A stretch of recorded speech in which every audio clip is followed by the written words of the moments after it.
little personal background story for me. In the spring of '92, I turned 20 years old in May of '92, and I got hooked up with a carnival by somebody I was working with. I had just left Southern Indiana. I came back up to the Chicagoland area. I was staying at my dad's place, and a guy that I was working with used to do work for with a carnival, and he said, "Hey, this carnival I know is coming to town. We can make some extra money going there and helping them set up the rides the night that they come in. They pay you $50 cash. $50 in '92 was $50 in '92. So I went and I helped set up the carnival. Got paid my $50 cash, and the guy that owns the carnival said, "Hey, we close down on Sunday and we break the rides down. Come back on Sunday, help us break it down. I'll pay another 50." Fuck yeah! I went back on Sunday. I broke the rides down with the crew. Got another 50, and then was told, "Here's the next town we're going to. If you want to meet us there on Wednesday, that's setup day." Yeah, okay. Yeah, I'll come out. And that's how I began working for a carnival.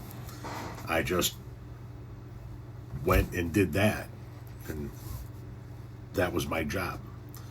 When I first started working for the carnival, this was the ride I was the assistant on. They had a guy that already ran this ride. Maybe you've seen this ride. It's called the Zipper.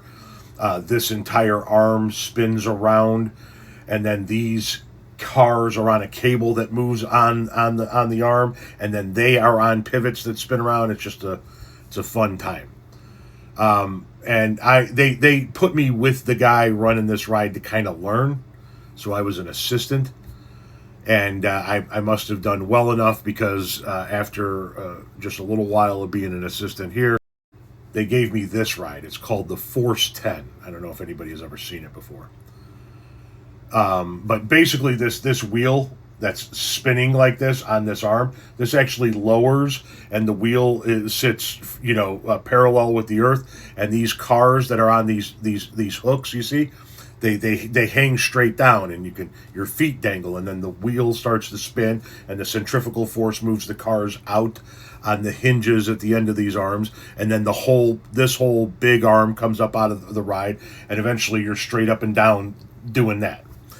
The whole ride is very, very quick, but that was the ride I ultimately wound up running all the way up until October of 1992, when the last show, so to speak, that we played was this big fall festival in Evansville, Indiana, and it was after that I found my way into the world of the Grateful Dead.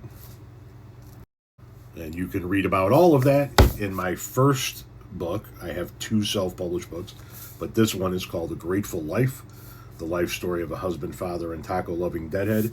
It is available in paperback and ebook formats. Probably at the link in my bio at whatever social media platform you're seeing this video, or just by going to my website, oldhippiemedia.com, oldhippie, HIPPIE media.com.